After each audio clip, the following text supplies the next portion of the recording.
سامعین، آپ دیکھ رہے ہیں پروگرام جرم اور انصاف، اور آج ہمارے ساتھ موجود ہیں رانا شاہد حسین صاحب، جو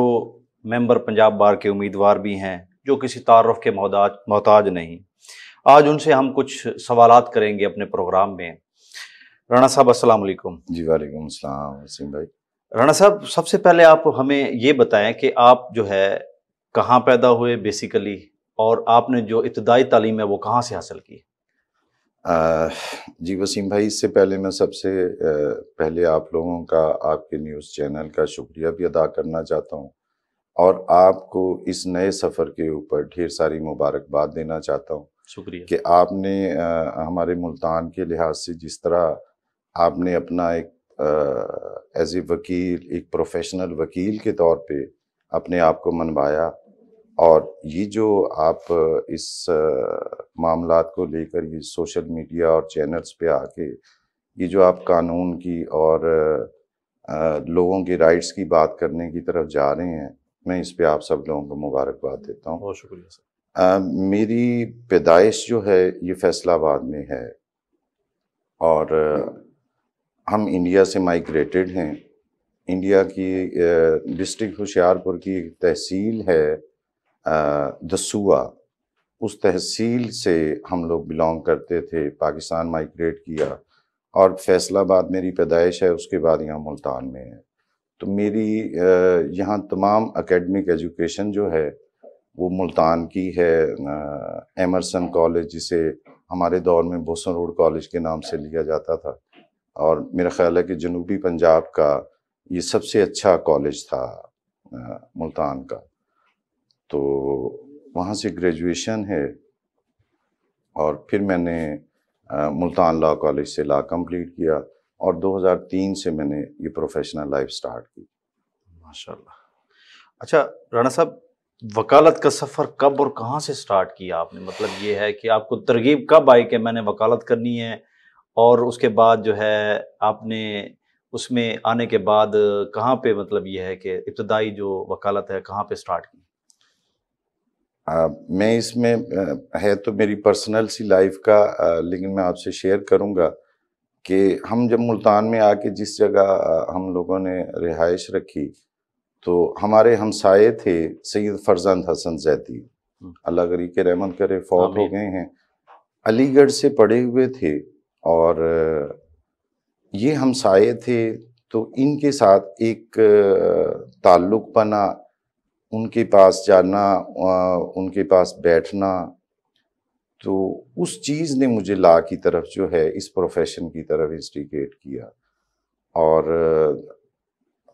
مطلب لاء کمپلیٹ کر کے آئے، اور پھر اللہ نے سید جعفر طیار بخاری جیسا دوست اور سینئر دیا، تو جو وکالت کا ایک شوق تھا وہ وہاں سے تھا۔ سید فرزند حسن زیدی صاحب کے ساتھ جو ٹائم گزارا، ان کو جس طرح میں دیکھتا تھا کہ ان کی پرسنالٹی، وکیل بیسیکلی میں نے دیکھا ہے کہ وکالت ایک پروفیشن نہیں ہے، یہ وکالت آپ کی ایک پوری پرسنالٹی بن جاتی ہے۔ آپ ایک لا نوئنگ پرسن ہوتے ہیں، اور وہ لا نوئنگ پرسن وہ معاملات کو جس طرح لے کے چلتا ہے، اس کے ساتھ اس کا جو ایک امپیکٹ ہے سوسائٹی میں، وہ بڑا امپریسو ہو جاتا ہے۔ تو میرا لاء کی طرف رجحان وہاں سے سٹارٹ ہوا ہے۔ اچھا، اس میں ایک اور چیز ہے، جب آپ نے لاء کا رجحان وہاں سے پریکٹس سٹارٹ کی، تو آپ یہ بتائیں کس فیلڈ میں آپ خاص طور پر جو ہے ایکسپیرینس زیادہ ہے اور آپ پریکٹس زیادہ کرتے ہیں؟ کون سی فیلڈ ہے؟ فیملی ہے، فوجداری ہے، دیوانی ہے، یا کوئی سائبر کرائم ہے، یا کوئی کوآپریٹ لاء ہے، کوئی بھی ہے؟ تو اس میں کس طرح مطلب یہ ہے کہ آپ نے انٹرسٹ لیا اور آگے آپ کا سسٹم جو ہے چل رہا ہے سر؟ جی میرا جو سٹارٹ ہے وہ کارپوریٹ سیکٹر سے تھا، انکم ٹیکس سے میں نے اس کام سے سٹارٹ کیا، اور لودھرا سے کیا، اور 2005 میں میں نے جب بخاری صاحب کو جوائن کر لیا، تو پھر یہاں چونکہ ہمارے چیمبر کے اوپر مسلینیس ورک ہے، فوجداری بھی ہے، فیملی بھی ہے، بینکنگ بھی ہے، تو وہ پھر ان تمام چیزوں کے اندر کوشش کی، اور ہمارے نا پریکٹس کا بھی ایک وسیم بڑا مزے کا سین ہے کہ جس طرح آپ کو کلائنٹیں جانا شروع ہو جاتی ہے وہی پھر آپ کا موڈ آف پریکٹس بھی بن جاتا ہے. تو اچھا، ایک اور اس میں آپ سے جو ہے میں ایک سوال کروں گا، وہ یہ ہے کہ پاکستان کا نظام جو عدالتی نظام ہے، آپ اس کو کیسا دیکھ رہے ہیں، اور آنے والے 10 سالوں میں آپ کیسا دیکھیں گے، اور اس میں کون کون سی ایسی تبدیلیاں کی جائیں جس کی وجہ سے پاکستان کا عدالتی نظام میں بہتری آئے اور لوگوں کو جلد از جلد انصاف ملے؟ اچھا، اس میں دیکھیں وسیم، جو تو بہتری کی گنجائش ہے وہ ہمیشہ رہتی ہے. ایسا نہیں ہے کہ بھئی کوئی بھی چیز جو ہے وہ کمپلیٹ ہو گئی، اس میں بہتری کی گنجائش رہتی ہے. اور پاکستان کے عدالتی نظام میں بھی بہت ساری چیزیں ہیں جن کو بہتر کیا جانا چاہیے. اور اس میں آئین کے اندر جو چیزیں مینشن کی ہوئی ہیں اس کے مطابق معاملات کو بہتر کیا جا سکتا ہے. مثلا آئین کے اندر یہ بھی گنجائش ہے کہ آپ آئین میں بھی تبدیلی کر سکتے ہیں. آپ بہت ساری چیزوں کو ڈسکس کر کے، دوبارہ چیزیں ڈسکس کر کے ان کو بہتر انداز کے اندر جو موجودہ دور چل رہا ہے اس کے ساتھ مینیج کرتے ہوئے آپ ان کو تبدیلی لا کے امپروو کر سکتے ہیں. تو دیکھیں، آنے والے جو 10 سال ہوں گے اس میں آپ کیسا دیکھتے ہیں کہ عدالتی نظام کس حد تک اپنے آپ کو امپروو کر سکے گا؟ کیونکہ آج کل اے آئی ٹیکنالوجی بھی آ گئی ہے، اس سے بھی ہمارے چیف جسٹس صاحب جو پاکستان ہیں انہوں نے کہا اس سے بھی ہم مدد لیتے ہیں، اور عدالتی فیصلہ جات جو ہیں تقریباً اسی سے تقریباً دیکھے جائیں گے.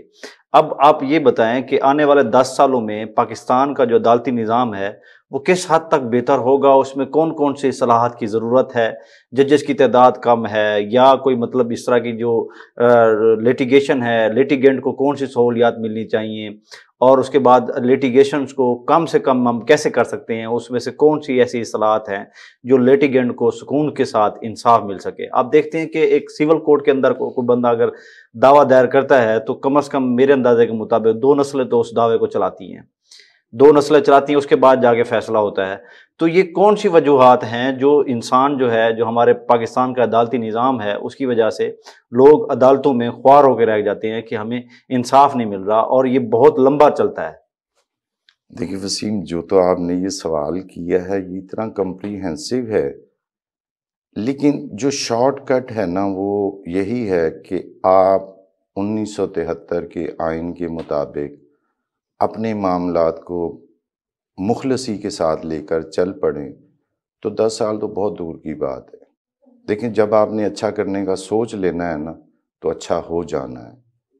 اس میں 10 سال نہیں لگتے. اگر سسٹم بگاڑنے میں 10 سال نہیں لگتے تو سسٹم سیدھا کرنے میں بھی 10 سال نہیں لگتے.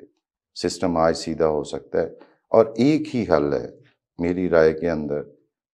کہ ہمیں وہ جو آئین کی کتاب ہے جس کے مطابق ہمارا ملک چل رہا ہے، ہر چیز چل رہی ہے، اس کتاب کو پراپر طریقے سے اس پہ عمل کیا جائے. بالکل. اچھا، اس میں ایک اور چیز ہے رانا صاحب کہ ہمارے جو خواتین وکلا ہیں ان کو، آپ کو کیا لگتا ہے ان کو کیا مساوی حقوق مل رہے ہیں کہ ان کو پراپر طریقے سے ایک جو مساوی حقوق ہوتے ہیں اس میں ان کو پراپر طریقے سے ہماری عدالتوں میں، ہمارے چیمبرز کی جب بٹوارا ہوتا ہے، جب مختلف اس میں لیٹیگنٹ آتے ہیں، اس کے بعد عدالت کے اندر جب وہ پیش ہوتی ہے، کیا ان کے لیے کون کون سے مسائل ہمارے معاشرے کے اندر ہیں؟ کیا ان پر غور کیا جا رہا ہے؟ ان پر کون کون سی ایسی پالیسی اختیار کرنی چاہیے کہ خواتین وکلا کو مساوی حقوق ملیں، وہ نہ کہ در بدر اس طرح کی ٹھوکریں کھائیں یا پریشان ہوں؟ اچھا، اس میں نا وسیم دیکھیں، ہماری خواتین وکلا ہوں، خواتین ڈاکٹر ہوں،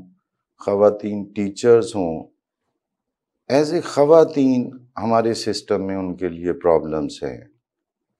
مطلب کہیں پر بھی ہم یہ نہیں کہہ سکتے کہ جو فلاں ادارہ ہے اس کے اندر جو خواتین ہیں ان کے لیے سہولتیں ہیں اور ہماری کمیونٹی کے لیے نہیں ہیں. یہ ہماری کمیونٹی کا میٹر ہے کہ ہم اس طرح خواتین کو نہ سیکیور کر رہے ہیں اور نہ انہیں فیسیلیٹیٹ کر رہے ہیں. دیکھیں، وہ ہمارے مساوی حقوق لینے کی حقدار نہیں ہے، وہ ہمارے حقوق سے زیادہ حقوق لینے کی حقدار ہیں، بیکاز اللہ نے اسے ہم پہ ڈیپینڈنٹ بنایا ہے. ہم اس کے رسپانسیبل ہیں، تو ہمیں اسے اپنے مساوی حقوق نہیں دینے، ہمیں اس سے اپنے سے زیادہ حقوق دینے ہیں۔ دیکھیں یہ چیزیں تھیں ہمارے کلچر میں۔ مساوی حقوق تو یہ ہیں کہ اگر ایک گاڑی میں آپ سوار ہوئے ہیں، آپ بیٹھے ہوئے ہیں سیٹ کے اوپر اور کوئی سیٹ خالی نہیں ہے، خاتون کھڑی ہے اور اس کے ساتھ 10 لوگ اور بھی کھڑے ہیں تو ٹھیک ہے، 9 لوگ اور کھڑے ہیں، خاتون کھڑی ہوگی تو مساوی حقوق ہیں۔ لیکن ایکسٹرا مساوی حقوق وہ ہوتے تھے، وہ رسپیکٹ ہوتی تھی کہ جس میں وہ دیکھتے تھے کہ نہیں یہ خاتون ہے، اسے یہ سیٹ دینی ہے، تو ہم نے اسے مساوی حقوق نہیں دینے، ہم نے اسے اپنے سے زیادہ حقوق دینے ہیں۔ بہت ہی پیاری بات کی رانا صاحب آپ نے کہ خواتین کو جو ہے وکلا خواتین ہیں یا دوسری خواتین ہیں جس فیلڈ کے اندر بھی موجود ہیں ان کو مساوی حقوق نہیں ملنا چاہیے، بلکہ جو اسلام میں ان کے حقوق دیے گئے ہیں، ان کی رسپیکٹ، عزت اور جو معاملات دیے گئے ہیں ان کو کمپلیٹ کرنا چاہیے۔ آپ دیکھیں نبی پاک صلی اللہ علیہ وسلم نے بیٹی کی بھی رسپیکٹ کر کے دکھائی کہ نہیں وہ آتی ہے تو اس کے لیے اٹھ کے کھڑے ہوتے ہیں۔ ہاں جی بالکل۔ تو ہم نے تو وہ حقوق دینے ہیں مساوی، باقی جو ہمارے دیکھیں اوورآل ہمارا سسٹم تو ایسا ہی ہے، لیکن پھر بھی میں دیکھتا ہوں کہ ہماری کمیونٹی میں خواتین کو رسپیکٹ بھی دی جاتی ہے، ان کو آنر کیا جاتا ہے، اور مسائل تو سارے پاکستان میں ہیں، سو ہماری اس سسٹم میں بھی ہیں، کوشش تو کر رہے ہیں کہ انشاءاللہ بہتری کی طرف چلیں۔ ہاں بہتری ہونی اس دن ہی ہے جس دن ہم نے سوچ لیا کہ ہم نے بہتر ہونا۔ بالکل ایسے ہی ہے۔ اچھا اس میں ایک اور چیز ہے کہ آپ کیا سمجھتے ہیں کہ جو وکلا صاحبان ہیں ان کی سوشل میڈیا پر موجودگی وہ منفی ہے یا مثبت ہے؟ اس میں کون کون سے اثرات ہوتے ہیں؟ اور اگر وکلا صاحبان سوشل میڈیا پر آتے بھی ہیں تو ان کو کون کون سے سٹیپ اٹھانے چاہیے تاکہ لوگوں کو قانون کے بارے میں آگاہی ہو، اور کون کون سی چیزیں ضروری ہیں جو وکلا کو سوشل میڈیا پر کرنی چاہیے؟ ہمارے معاشرے میں بہت سارے ایسے لوگ ہیں جن کو بیچاروں کو قانون کا پتہ نہیں ہوتا، بہت ساری ایسی چیزیں ہیں، تو وکلا کے لیے آپ کیا پیغام دیں گے کہ سوشل میڈیا وہ کس طرح یوز کریں، اور اس پر کون کون سی ایسی چیزیں ہیں جو ڈیبیٹس ہونی چاہیے، جو معاملات ہونے چاہیے، لوگوں کو پتہ چلے کہ یہ قانون ہے، یہ چیزیں ہیں؟ تو اس معاشرے میں جو وکلا ہے وہ آپ سمجھتے ہیں کہ وہی لوگ ہیں جو لوگوں کو قانون کے بارے میں آگاہی دے سکتے ہیں؟ دیکھیں ایک تو یہ جو ٹیکنالوجی ہے، یہ جو سوشل میڈیا ہے، یہ آج کے دور میں ایک بہت بڑی بلیسنگ ہے۔ ہم وہ لوگ ہیں جنہوں نے یہ ساری ریولیوشن دیکھی ہے، تو یہ بہت بڑی بلیسنگ ہے۔ قانون، ہم لائرز جو ہیں، ہم بیسیکلی 1973 کے آئین کی جو کتاب ہے ہم اس کے ریپریزنٹیٹیو ہیں، ہم نے اس کو پڑھ کے بیان کرنا ہے، ہم نے اداروں کو بھی بتانا ہے کہ آپ کے رائٹس کیا بنتے ہیں، ہم نے پبلک کو بھی بتانا ہے آپ کے رائٹس کیا بنتے ہیں۔ اچھا رائٹس کے ساتھ پھر ڈیوٹیز بھی ہیں، ان ڈیوٹیز کو بھی آپ نے لے کر چلنا ہے، صرف رائٹس کے لیے تو نہیں ہے۔ تو جو فنڈامنٹل رائٹس ہیں آپ کے، وہ ہمارے دوست جو ہیں وہ بہت اچھا کر رہے ہیں، جو سوشل میڈیا پہ بیٹھ کے لوگوں کو اویئرنیس دے رہے ہیں، اور میرا خیال ہے کہ یہ ایک ایسا دور ہے کہ جس کے اندر ہم اپنی پبلک کو اگر اویئرنیس دے دیتے ہیں 1973 کے آئین کے مطابق کہ اس کے رائٹس کیا ہیں اور اس کی ڈیوٹیز کیا ہیں، تو میرا نہیں خیال کہ ہمارا اس طرح کے مسائل رہ جائیں جو آج کل ہم فیس کر رہے ہیں۔ اویئرنیس نہیں ہے، اور اس کے اندر مطلب ہمارا لٹریسی ریٹ ہی اتنا ہے، اویئرنیس لیول اتنا کی ہے، تو اس میں ہم کتنا ایکسپیکٹ کر سکتے ہیں کہ آج کل رانا صاحب اس طرح ہے کہ ہر بندے کے ہاتھ میں موبائل ہے تقریباً، اور اس میں مختلف سوشل میڈیا ایپس یوز کرتے ہیں، ٹک ٹاک ہو گئی، فیس بک ہو گئی، انسٹاگرام ہو گیا، ٹویٹر ہو گیا، ایکس ہو گیا، یہ مطلب یہ کہ تمام یہ سوشل میڈیا جو ہے ان ہر بندہ، جو بھی بندہ بچہ بھی ہے یا بڑا ہے، ان کے اکاؤنٹس بنے ہوئے ہیں۔ اکاؤنٹس بننے کے ساتھ ساتھ ان کے مطلب جو اکاؤنٹس رن کر رہے ہیں، تو میرے اندازے کے مطابق وکلا کو یہ چاہیے کہ وہ اپنے جو اکاؤنٹس ہیں ان کو ایز اے قانون کے مطابق ان کو لوگوں کو آگاہی دیں۔ کوئی بھی اگر ان کے پاس کوئی کیس آتا ہے، کوئی اس میں کوئی بات ایسی ہے جو وکلا کو، لوگوں کو جاننی چاہیے، وکلا کو چاہیے کہ وہ ویڈیو بنائیں اور اس کے بارے میں لوگوں کو آگاہ کریں اور وہ سوشل میڈیا پہ اپلوڈ کر دیں۔ بہت سارے ہمارے وکلا صاحبان ہیں جو مختلف social media plate form use کر کے مختلف لوگوں کو قانون کے بارے میں آگاہی دے رہے ہیں، اور اس سے مطلب یہ ہے کہ بہت سارے لوگ قانون کے بارے میں جانتے تک ہیں، ٹھیک ہے، اور یہ فضول چیزیں، دوسری جو ایسے فضول چیزیں ان کو دیکھنے سے بہتر ہے کہ لوگوں کو چاہیے کہ یہ جو پیجز ہیں، وکلا کے پیجز ہیں، ان کو فالو کریں، فالو کرنے کے بعد جو وہ قانونی باتیں بتاتے ہیں اس کو جانیں، تاکہ ان کے جو فنڈامنٹل رائٹس ہیں جو 1973 کے آئین کانسٹیٹیوشن میں دیے گئے ہیں ان کے بارے میں ان کو علم ہونا چاہیے۔ اب آپ سے ایک اور سوال ہے کہ آپ مطلب یہ ہے 1973 کے آئین میں جو بیسک آرٹیکلز ہیں ان میں سے سب سے امپورٹنٹ آرٹیکل آپ کون سا سمجھتے ہیں رانا صاحب؟ اچھا، اس میں نا وسیم، مجھے جو سب سے خوبصورت لگا، اور اللہ نے آپ کو آزاد پیدا کیا اور اس زمین کے اوپر آپ کو پورا حق دیا روشنی کا، ہواؤں کا، آپ کو بولنے کا، تو وہ آرٹیکل 9 ہے 1973 کا،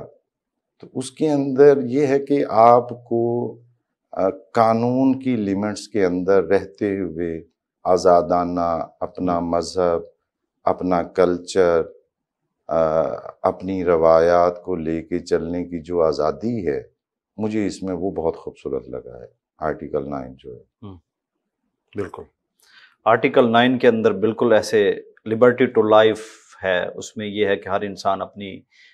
ایک قانون اس میں لمٹس میں رہ کے اس کو آزادانہ زندگی گزار سکتا ہے، اس کو کوئی بھی انسان دوسرا اس کو محروم اس سے نہیں کیا جا سکتا۔ اب اس میں آپ نے ایک اور سوال ہے سر رانا صاحب آپ سے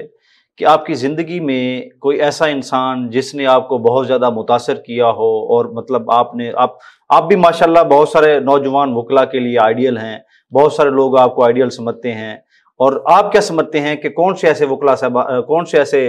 انسان ہیں جس کو آپ آئیڈیل سمجھتے ہیں، آپ سوچتے ہیں کہ میں کوشش کرتا ہوں کہ اسی طرح بن سکوں؟ میں اس میں وسیم، اللہ غری کے رحمت کرے سید جعفر طیار بخاری صاحب کو، میں کہتا ہوں کہ میری زندگی کا جو سفر ہے اس کے اندر بخاری صاحب نے میری ذات کے اندر اس طرح سے تراش خراش کی، اور انہوں نے مجھے نکھارا اور سنوارا، اللہ ان کی مرکت پہ رحمتیں برسائے۔ بہت نائس آدمی تھے، بہت پیارے آدمی تھے، مطلب ایسی کمال کی پرسنالٹی کہ نہ ان کی پریکٹس کے لحاظ سے، نہ ان کی ذات کے لحاظ سے، وسیم پوری کمیونٹی میں کوئی کہیں پر بھی ان کے اوپر کوئی بھی اعتراض نہیں آیا، بلکہ ان کی اگر کوئی خوبی بیان کی جاتی ہے تو وہ یہ ہے کہ بہت ہی میٹھے، بہت ہی پیارے اور بہت پرخلوص انسان تھے۔ وہ ذات ایک ایسی ہے کہ جس ذات کے نقش قدم پہ چلنے کو دل کرتا ہے۔ اور جی بھائی، جی آپ نے بالکل بتایا۔ اس میں آپ رانا صاحب ماشاءاللہ آپ کی پریکٹس 15 سال 20 سال تقریباً ہو گئے ہیں جی، تو آپ نوجوان وکلا کو کیا پیغام دیں گے کہ نوجوان وکلا کون سا لائے عمل اختیار کریں تاکہ ایک کامیاب وکیل بن سکیں؟ دیکھیں، میں نے نا جو اپنا سفر دیکھا یا میں نے پڑھا یا لوگوں کو آبزرو کیا، آپ کی زندگی میں نا گول ضرور ہونا چاہیے، آئیڈیل ضرور ہونا چاہیے۔ اگر آپ کا گول نہیں ہے، آئیڈیل نہیں ہے، تو پھر وہ کامیابی نہیں ہے۔ آپ سروائیو کر جاتے ہیں، کامیابی نہیں ہے۔ ایک منزل ہونی چاہیے، ایک منزل ہونی چاہیے۔ اللہ نے پاکستان میں بھی بڑے نامور لوگ پیدا کیے ہیں، آپ ان لوگوں کو اسٹڈی کریں، ان لوگوں کو دیکھیں کہ وہ کیا کرتے ہیں، وہ اپنا کس طرح ٹائم مینیج کرتے ہیں، کس طرح اسٹڈی کرتے ہیں۔ تو آپ کو کوئی اچھا آئیڈیل مل جائے تو اس کے پیچھے آپ چل پڑیں، اسے فالو کریں، اللہ ضرور کامیابی دیتا ہے۔ جی بالکل، رانا صاحب نے بتایا کہ ماشاءاللہ جو نوجوان وکلا ہیں ان کو کون کون سی چیزیں امپورٹنٹ ہیں ان کے لیے کہ وہ اپنی پریکٹس کے اندر خاص طور پر کون سے سٹیپ اٹھائیں، سٹارٹ میں ان کو کون سی محنت کرنی چاہیے، اور اس کے ساتھ رانا صاحب کے ساتھ آج کا جو پروگرام ہے وہ ختم ہوا. اس میں بہت ساری امپورٹنٹ چیزیں رانا صاحب نے ہمیں بتائی ہیں. انہوں نے یہ بتایا کہ عدالتی نظام جو آنے والے 10 سالوں میں ہے وہ کس طرح ہوگا. نوجوان وکلاء کے لیے بھی پیغام انہوں نے دیا ہے, اور اس کے ساتھ جو ہے انہوں نے اپنی زندگی جو انہوں نے گزاری ہے اس کے بارے میں بہت ساری باتیں ہمیں انفارمیشن دی ہیں. انشاءاللہ اگلے پروگرام میں ملیں گے. آپ دیکھتے رہیے جرم انصاف. شکریہ. میں 14 سال کا تجربہ آپ کو 14 منٹ میں دوں گا, اور انشاءاللہ میرا نہیں خیال کہ اس کے بعد آپ کو مزید کسی کلاس کی یا مزید کسی تحریک کی یا مزید کسی کلاس کی ضرورت ہو. پاکستان جو ہے یہ ہے تو سب کچھ ہے, پاکستان نہیں تو کچھ بھی نہیں.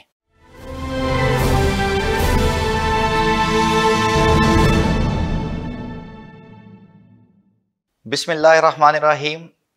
پروگرام ماسٹر کلاس کنورسیشنز کے ایک نئے ایپیسوڈ اور ایک نئے مہمان کے